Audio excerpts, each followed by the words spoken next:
Hi, and welcome to the Women of Power Hour show. I'm very excited today because waiting behind the scenes, she's really raring to come onto the show today, is a friend of mine and colleague and mentor and practitioner, spiritual teacher, leader, all sorts of so many um, beautiful things that Robyn Rice Olmstead is. I can't just describe her in one way. She's the effervescence, a life force.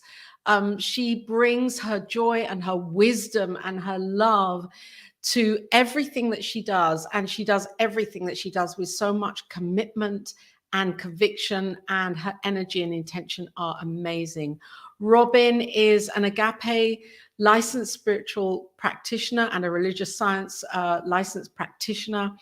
And she is a counselor and a coach, and she works with couples together with her husband, Reverend Gil Olmstead. They create this beautiful, energetic field for people to feel safe in, especially those that are getting married or have been married. And her work has led her on an amazing journey. She's collaborated with master teachers such as Michael Bernard Beckwith and Eric Meisel and Marianne Williamson, and she enjoys working with youth and adults, and always provides a space for a deepening of self-awareness and personal growth.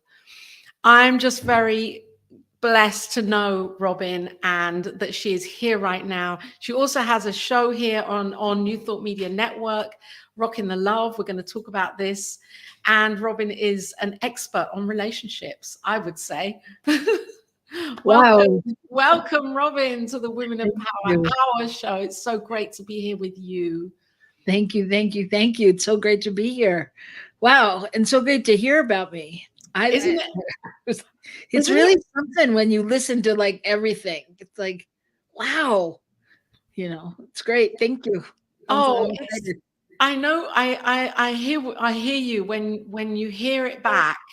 It's kind of like, am I really, am I doing all of this? Are you doing all? Yes, you are. You're doing Yeah. it all. And I didn't even share all of it. I just picked out the pieces that I am aware of and I know, and you really are doing incredible things, because I know that whatever you do, you put your heart into, and you just, oh, the light's just gone past you. That's beautiful. And you really commit to what you're doing. What is that for you?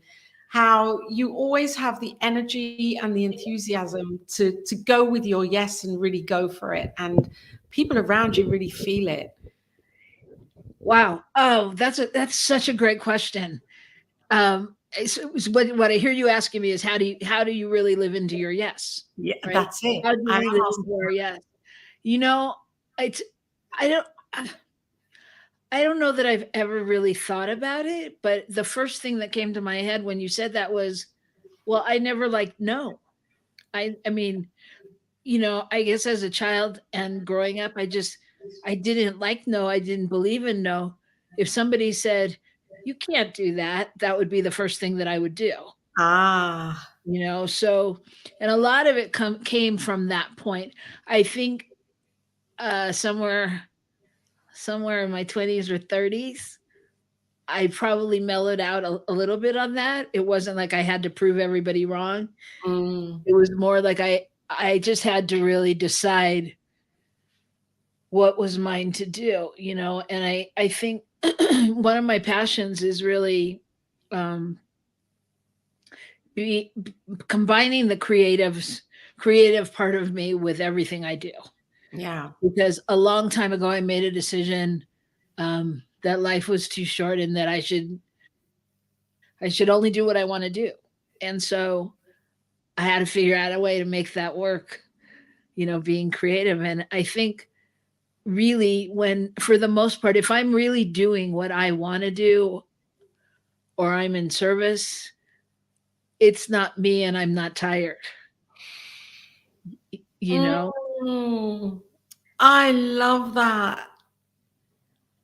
I love that as a gauge, because we're kind of driven by this subconscious belief system, an idea that we've got to do it all in order to succeed or achieve or be recognized as being okay even or enough. Yeah. I think that's such a beautiful how you've just put it. It just flips it around, that life is short and we can really, really choose. And if it doesn't feel good, don't do it. Do fears crop up for you with that? Well, I think sometimes I find my challenge has been saying no, and I'll find myself in a situation that I'm like, how did I get here? And I know usually I get here because, I start to explain to somebody how to do it, and they're like, wait, what? How? What? But, and I'm like, oh, I'll do it. Just forget it. I'll do it because I know I can just get it done, or that's my belief. And then I find myself in the middle of it, and I'm like, why did I say do this? I don't want to, or Yeah. it's not getting done. It keeps moving down my to-do list, or, I'm procrastinating. And I think so, it's like, what's popping into my head is I don't know if you ever saw the Billy Crystal movie where the meaning of life, where he's like, what's, I love Crystal. I can't think of the name of it. I'm writing it down here. The meaning of life. It's like, no, that's what it in it. They ask him, what's the meaning of life, and he's like, the meaning of life is all right here. And what I don't, yeah. Anyway, the meaning of life to me is, on some level, it's really figuring out that that it is all about us, because there is only one of us here, right? And so. And because of that, it's like, it's not about engaging. It's not about engaging with everybody, but really being true to yourself and honest with yourself. And I don't know, for me, that I think being honest with myself over the years has been a lot of work. Because there was a stage at which I would do things, because I wanted people to like me, or, because I wanted them to see what I could do, or because I wanted, and it's like, I don't really have any of those reasons anymore. Other than to inspire people to be more of themselves, but it's not about me. And yet it's all about me. It's not about you, and it's all about, and so that's the ripple that you are, you're rippling that out. And I hear that's really from the divine feminine. It's like, we're used to hearing it as a very frantic message of having to succeed in order to be liked. And I love it that you're saying, no, it really is about me. It really now is about me. And then it can be about you, because me is you. And so once you're in that place, you know that you're serving yourself first. Yeah. Yeah. Absolutely. So I'm going to go straight into this here. First of all, I just want to, before I go into it, I'm just going to welcome on Sean is here. Welcome, Sean, to the Women of Power Hour with Robyn Rice Olmstead, who is here sharing about her experience as a spiritual practitioner and coach, and so much more. Show host and also creative. There we go. Because this is the piece. It's that weaving in of the creativity in everything that you do. And how do you harmonize this? How do you harmonize bringing the creative in within the structure, within the strategy, or is there no strategy? I think on some level there is, but I think for me, it's not so much how do I harmonize it, as if it was any other way, it would be dissonant for me. Okay. Because to me, I have been a creative since I was born, whether it was music, dancing, singing, acting, painting, it didn't matter. And I always felt like it went hand in hand with everything else. That's why I call myself an artivist because I feel like I'm an artist and an activist. What what'd you I just love say? I love it, artivist. Yeah, Yes, because that's who I am. I mean, I'm passionate about life and about, things that are alive, and it's all alive, and so I have to, for me, it has to be commingled. Like I don't understand. I don't really understand separate.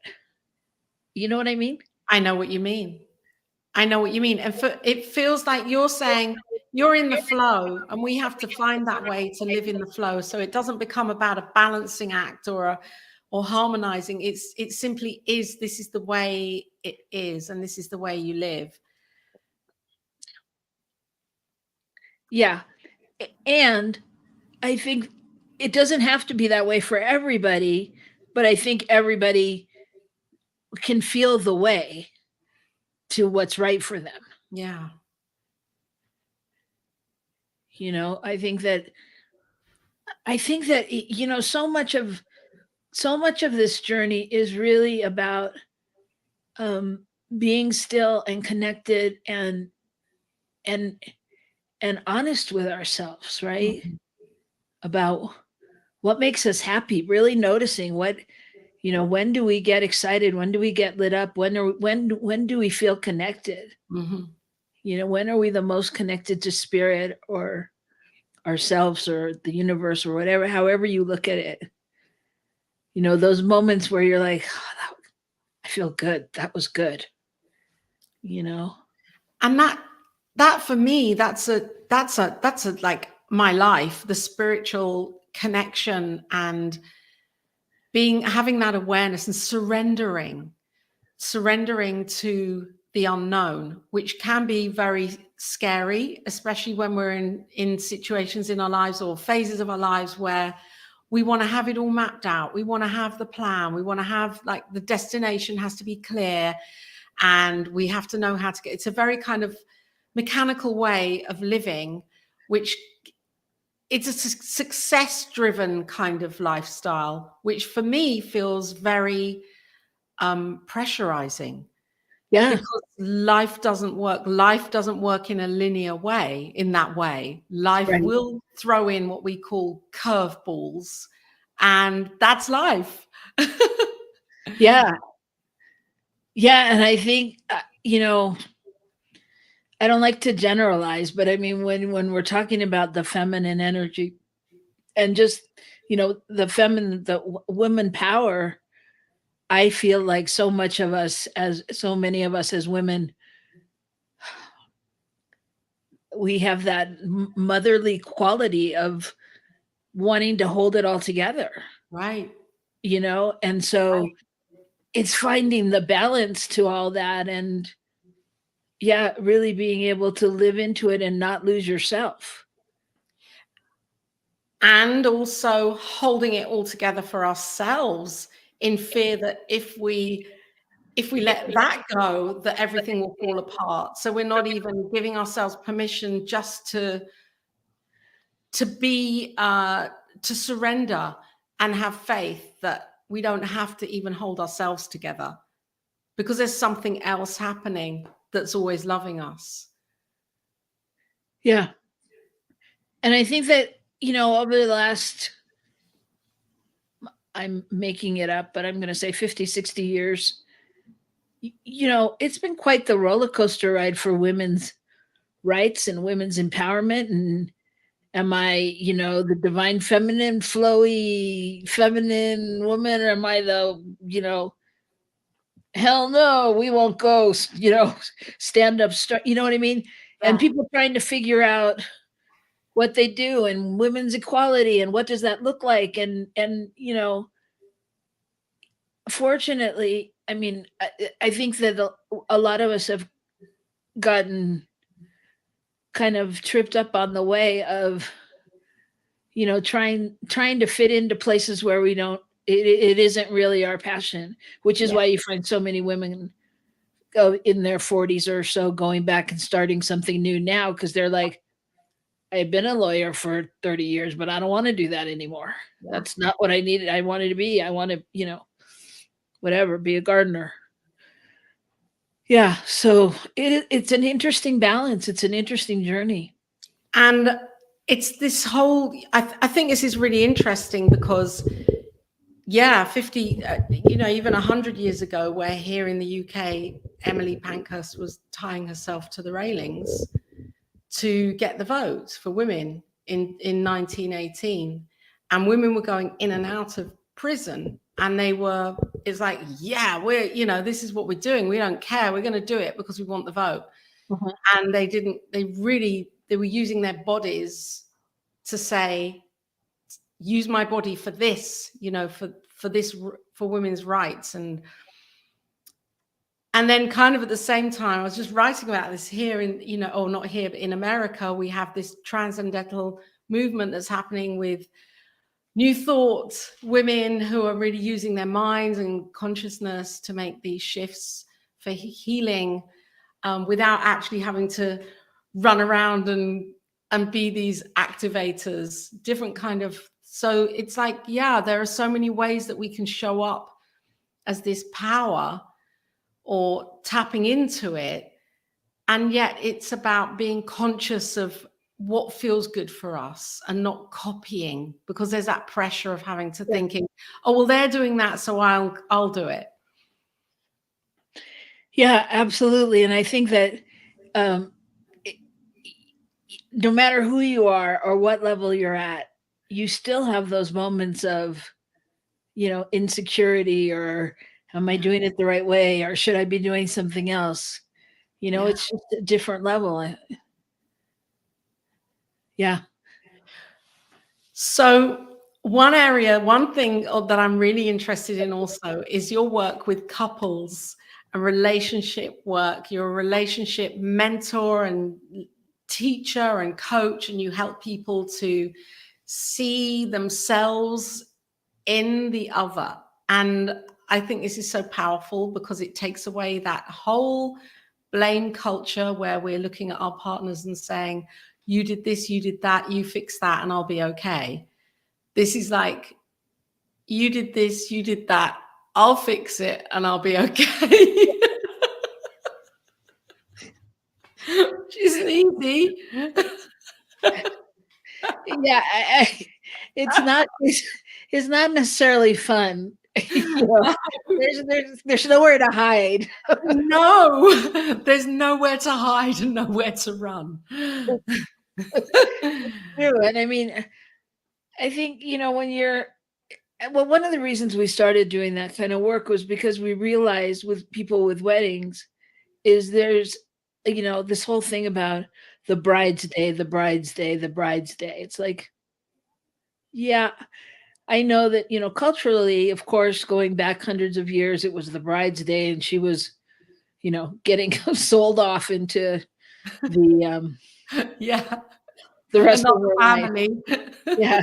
So she had this one day, to drink it up. But it's so not true anymore, because we're really talking about a whole different partnership. And so what we realized was, if it starts, that's where it starts, because we work with a lot of couples who the husband, and we worked with all sex couples, but for purpose of this conversation, I'm just talking whoever, male and female, or masculine and feminine.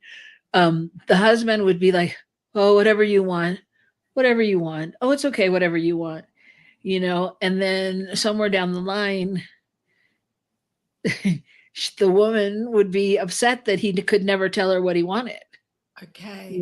and it's like, so we started thinking, well, kind of how you do your wedding is how you'll do your life, Yeah. because it's just opening up that space to really, what do you want? You're creating your whole life together. Mm-hmm. It's not, it's not set in stone that it looks one way, and, you know, person A goes out to make the money and person B does the cooking and the cleaning and it's not that anymore, and it's really, hopefully when we find our partners, our matches, we're finding somebody that's going to hold our vision and walk with us into our dreams and support us, and, be that space that you really know is anchoring, you know, Yeah. anchoring. So Yes. it became really apparent that in some ways, it's almost like you have to, going into a relationship, you have to be willing to learn a whole different language, because we've all grown up in different places and ways. And, like I remember my husband being like, what, the mayonnaise goes on this side of the refrigerator. I was like, why?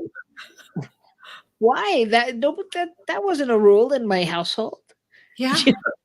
But in his household, things were very organized and compartmentalized. And so he always knows, where they go. And I was like, okay, because I'm like, ooh, throw it all in. In. Where the mayonnaise goes where it fits. I don't know.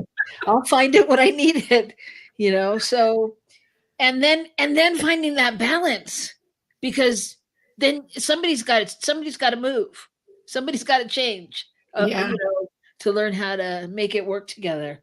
Yeah. So, and it's not wrong. None of it's wrong. It's just we've all grown up with different, parents. Well, Different. I kind of worked out. Well, I didn't. It wasn't rocket science, but I realized, because when we've recently got married, and it's like a whole change. And what struck me is, okay, there's me, my parents, my inner child, Jason, his parents, and his inner child. So there are 8 of us in this relationship. Yeah, Yeah. And it's it's a like, okay, it's a I need lot. to find, not only find you in this, I want to find me in this, and be centered in this, that it's that it's that I connect with the wholeness of me. And that's the anchor point, isn't it? For me, that's the anchor point, to be with the wholeness of me first. And then all the others can just kind of, well, they'll do their own thing, but just Well, and I think also in New Thought, or any kind of, when you're doing any kind of spiritual work, growth work, you're also, things are moving and shifting within you. So yes. the me you are right now, I mean, you come Mm. home and you have new tools, and it's like, it's so great to be doing the work together if you have a partner that, because there's just different ways to move through it. Right. Yeah, so that's funny. 8 of you is a lot. It's a lot.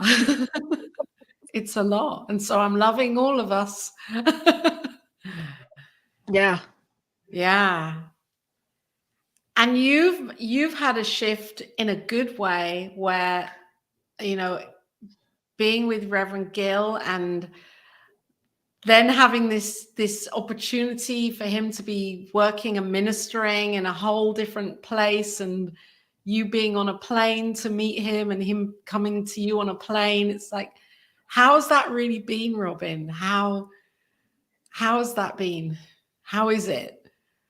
Um, well, okay, so my husband recently took a job and is living 2 hours away by plane, and it's interesting. I think, I don't know, I'm making this up, but I mean, I think because we've been married for 20 years now, I think it's so different. Like, I look at this, and if this had happened in our 5 years or 10-year mark, I would have been like, "Why didn't you answer the phone? Who are you talking to?" I would have wanted, "What do you mean? Who did you go to lunch with? Why weren't you?" And like now I'm like, "Did you have a good day?" And it's a whole different level. I mean, I see for both of us, like, that things that would have been the issue 10 years ago are not the issue. Right. We miss each other, and there's certain things that are kind of unsaid commitments, like connecting every day, and talking on the phone. But I think, really, again, back to people, our vision and our goal, his vision has been to have his own church again for a long time. And so, when this opportunity came up, it's like, I just knew that it was the right place for him to be. Sorry. And I trust that at the right time I'll be there. We also knew just with our family, because we live with our family, that it wasn't the right time for both of us to move. Okay. So so it's been, it's been interesting. It's, sometimes it's playful, sometimes, you know, there's a part of me, I will say honestly, as a woman, romantic woman, there's a part of me that I want, sometimes I'm like, I just want to get off the plane and I want to have a whole plan, and there'll be rose petals here and he'll take me to a dinner at some new place, and I'll get off the plane and be like, are you hungry? Where do you want to eat? So there's still my inner voice that has the, Idealized yeah. version of, yeah.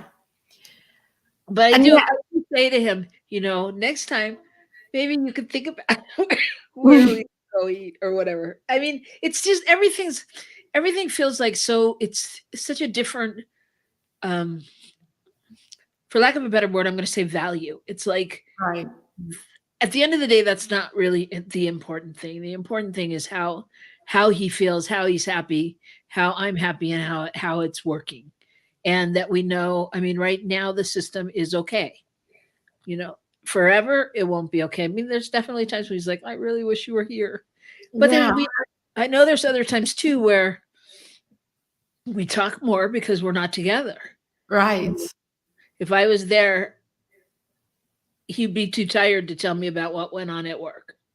But because I'm not there, he can tell me, different in a different way. So again, I really think it's like but it's again, Laura, it's so much about being anchored in knowing who you are and what you need, you know? And the communication piece also, Yes. having that open channel of conscious communication with yourself, with him. And I think that's probably why now, 20 years you've been together, it's working. In year 10, in year 8, maybe it wouldn't, because that's a level of maturity, of emotional intelligence and spiritual maturity, to be able to shift gear in that way, and for it to, at right now, be okay. That takes a lot of, I think, a foundation of trust. I don't mean trusting in each other. I mean trusting that you can communicate in the same way and keep that level of grace, as the bedrock of your relationship. Yeah, and I think, again, it's everybody's own inside job. Yeah. There's things that I know I've been saying to him for 20 years, you know, like, when we have an argument or something, I'll be like, Gil, I'm on your team. Hmm. I love you. I'm here. I'm not trying to do anything to you. Right. And whatever that is that, lives inside of him, that has that doubt and fear and worry about somebody, it's like, even now he'll say, yeah, yeah, you're on my team. Yeah. Yeah, yeah. And whether he believes it or not, it's still, at least it's making its way in there, Yeah. because I think so much of the time we end up in these relationships, and then, people can't figure out why they're there. Why they're there and how to remove themselves. Yeah, and how to get to the real reason why they're there. Yeah. To whatever they thought they loved in the first place. Or Right. yeah. Wow. Well, I'm just very inspired by you and Reverend Gill and what you're doing and how you're role modeling this. You really are. You're role modeling this to yourself, to each other, and to your communities and your friends and families. That the work that the seeds that you've planted, and the work, or I won't call it work, but the consciousness that you have is allowing this to really unfold in a way where you are growing And because I know when it first happened, you've been away quite a lot and done things, and it's like, oh, okay, it's like you've had a spark of, I don't know, just it's that long distance thing. Distance makes the heart grow fonder, doesn't it? Yeah, and it's just, I mean, it's kind of fun. It's kind of fun to just, fly in and see each Yeah, other, and fly out and fly out. I mean, it's not, I don't want to say it like it's even bad, but it also just creates a spaciousness um to be able to do things in a different way. I mean, he doesn't have to ask me, I don't have to ask him, or we don't have to check schedules on some things, like he can just say to somebody, yeah, sure, I'll go bike riding with you, and I can just say, sure, I'll go out to dinner with you. And it's kind of interesting. It's like, I don't know, but if it's, I don't know, it's healthy. I don't It's a healthy thing. I mean, yeah. would I change it? Yeah, sure. If the timing was right and everything aligned, yeah, that's when it does. I'll go there. I'll move there. You know, I think. So how is it? What makes Robyn, or what gives Robyn this permission to create right now?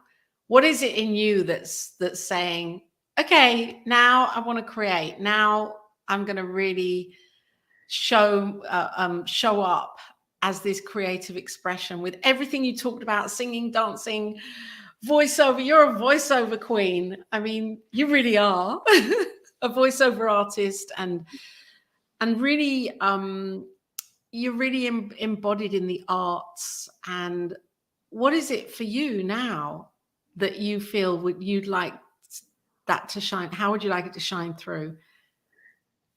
Well, that's a good question, because I think the question repeatedly comes up. And my experience is, when I look at my life, obviously different than you look at my life. Like, you read the bio and I'm like, oh wow. Um, Yeah. but there's that part of me that's always like, why aren't I doing more of that, or why aren't I doing more of this? And I was talking to somebody the other day who wanted me to pull a tarot card or some kind of card, and this was on the phone. I was like, okay. But they had new cards and they wanted to read it to me. So they're like, okay, ask a question and I'm going to pull the card. And so I asked some question. I don't even really remember, but it was something like, am I doing what I'm supposed to do? Am I supposed to be doing creative type things?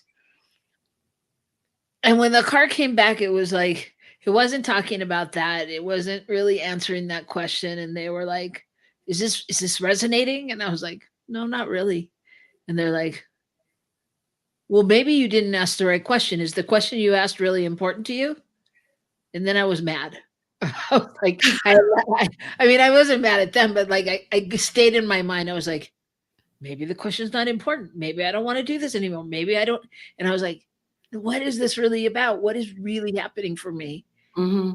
And so I think that question is really important to me right now, because I think, we all go through phases of it with different answers. And I feel like right now, um, that it's really my time to practice what I teach, and to really figure out what's important to me, Mm-hmm. and to really focus there, and to not, because yes, I can do a lot of things and I can do a lot of things well, but can I do one thing really well enough that I think I've done it the way it should be done? Okay. And yet you're a butterfly. You're a creative butterfly. You are. Yeah, well, I don't think it means I have to stop, but I do think it means I have to get serious. Like, I don't know if this happens to you, Laura, but do you ever notice, I'm going to assume, or I can ask you, is in your creative life, is singing your priority? No. What's your priority? My priority is managing my energy. That's actually turned into be quite a big priority for me. Energy management in all areas of my life and in all ways. That I've really tuned into that as like, if I'm good there, then I can be from like giving from the overflow rather than the empty cup. And creatively, my priority, I suppose, is I'm really enjoying creating my business and turning that into a creative project. So I'm seeing it as a creative project rather than as a chore. Yeah. And this, I love doing this, and conversation and being with other women like you, Robyn, and meeting and listening and hearing and talking. And I think I love this. This inspires me. Yeah. Yeah. So, but if you picked one of those, let's say you pick, managing your energy, do you ever find that like that's what you give the least attention to? Managing my energy. Well, I do. It's a conscious thing. So I'm trying to be more aware of it. I notice you doing that a lot lately. Do you? Yeah, I do. Especially in the kitchen. No, but I know. Oh, No, I notice it in some. I am. Our discussions. But I think, so for me, I think sometimes my priority, I give it falls to the lowest rung. Okay. And then I'm like, wait, what happened? I had time to do this, this, and this, but I didn't do anything around here. Okay. Which is really what you're saying, managing your energy. Yes. So I think that's that would be my goal for now, my priority. Because and I love it when I work with clients, because then I'm motivated to do what I'm saying. Yes, because how can we be a mentor or a coach for anybody and not practice what we're teaching and speaking and sharing? And I see for you, Robyn, now that your life it's like you have this space, and where there's space and there's a vacuum, it's easy to fill that up with things that we don't want to do, because things will creep in that if we're not aware, we say yes to those things. Speaking for me, I can say yes. Oh, yes, I've got an hour here. I'll do that for you. I'll do that for you. Oh, I'll do that. And then a week later, it's like, oh my gosh, where's my week gone? It's not gone on what I prioritized. Right. It's gone on what other people have prioritized. Yeah. It's and interesting. I'm one of those people that will forever have a to-do list. You will never find me with something not to do. Oh, I've got this is my to-do pad, and then I've got online, I've got a to-do calendar. Yeah. Yeah. That's funny. So what is your superpower, Robyn? What do you claim as your superpower? It's funny because every time you say that, I think of something different. I think my superpower. I think my superpower is. I think my superpower is breathing.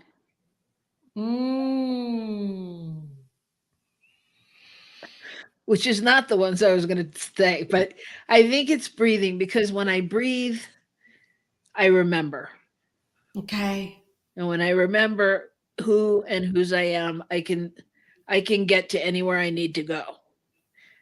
But it's really being able to stop and take that breath. And I think as I take that breath, I think it goes into some other superpowers. Like I think I become a neutral space. I think it allows intuition to pop up. It allows me to feel into what's happening, and really be able to, live from the heart as my GPS, not my head. And with so much going on with, traveling and your commitments with your community and Reverend Gill's community, you have a lot, don't you? You do a lot. I do a lot. You're a doer. I You am. you get things done and you put your fullness into it. I do.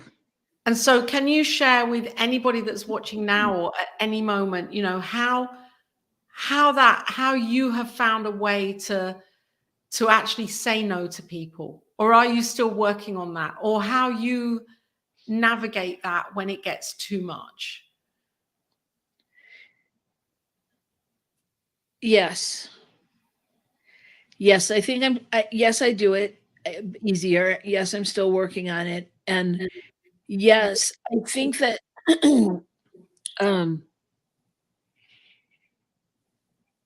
like we said at the beginning, kind of it's all a journey to more self-love and more self-understanding. Yeah. Um and this song keeps coming up for me during this talk. Um that goes, I love myself so much that I could love you so much that you could love you so much that you could start loving me. Oh, I love that. Right. Yeah. And it's true. I mean, so it's like when I breathe and when I stop and when I can really assess, like, is this mine to do? Do I, and there's all different levels of, is it mine? Is it Yes. mine to do? Do I love it? Is it for that? What does it help me at all? Not that it has to, but just being aware of my why. I can certainly do something to help somebody else entirely, but just being aware of where I'm coming from, I think that then gives me the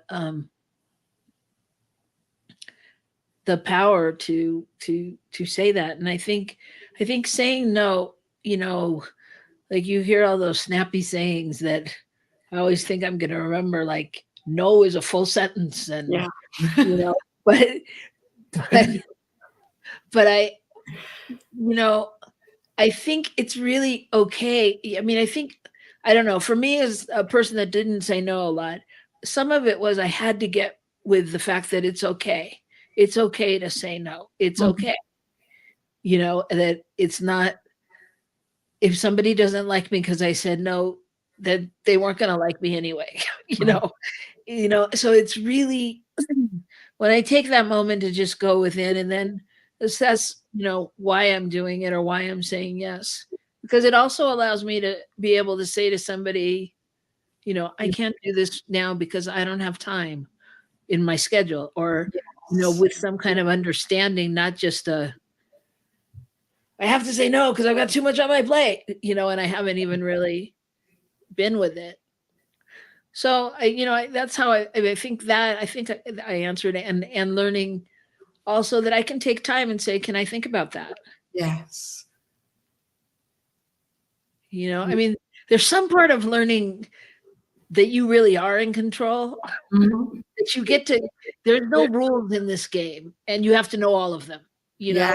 Yes. So it's like when you learn, like you can say, you know, can I think about it? Can I let you know? Is there anyone else that can help you? Blah, blah, blah, that it's okay. That it's okay. And that's so true. It is a learning because we grow up with an idea of who we are and a dialogue that feels safe. And then when I suddenly realize actually that dialogue isn't suiting me in my life anymore, and it's okay to change it. And that feels uncomfortable because I might be, you know, pissing the other person off, but I'm not. All I'm doing is landing more things on my plate, which ultimately is not giving me the enough time for myself and feeling run down and burnt out with it all. So Yeah, it's I not healthy. and it's Not not helping. healthy. So what's your I'm really interested just before we kind of wind up here, what is your number one spiritual practice, Robyn, for you? I think it's prayer. Mm, And I think it's not so much the prayers I say as much as all of what I think and what I do, and really being aware of my thoughts and my speak and my, you know, and what's going on. Because it's like I remember a long time ago when there used to be like Jerry Springer show on TV Yeah. and all those shows, and I would go to my friend's bar every night and we'd sit and we'd watch it and get all into it. And there was one night where I was like, I can't do this anymore. I can't, for me, not anything against anybody else. I couldn't sit there and witness it and hold that space and support that drama and be a spiritual peace, love woman. Right. You know, I had to say, I can't do it. And, I think, like, I mean, sometimes I notice, thoughts that go across my brain that I'm like, oh yeah, that's, and not, not that it's horrible, but it's just an awareness. It's just Mhm. an awareness of what I'm thinking and at all times. Again, like we said in the beginning, this is not easy job. No. This is not an easy job. This is a 24/7, because thoughts are prayers. So I think that is probably that's probably it. And I think that's really powerful what you've said, because prayer is vital. For me, prayer is vital. And how you're framing it is, well, to be really aware of the moment by moment thoughts and feelings, which are our prayers, our two prayers, then we get to be responsible for ourselves and grow up. And kind of like, yeah, this is it now, that my life is in my mind, my life is in my heart, and it's my creation. Yeah.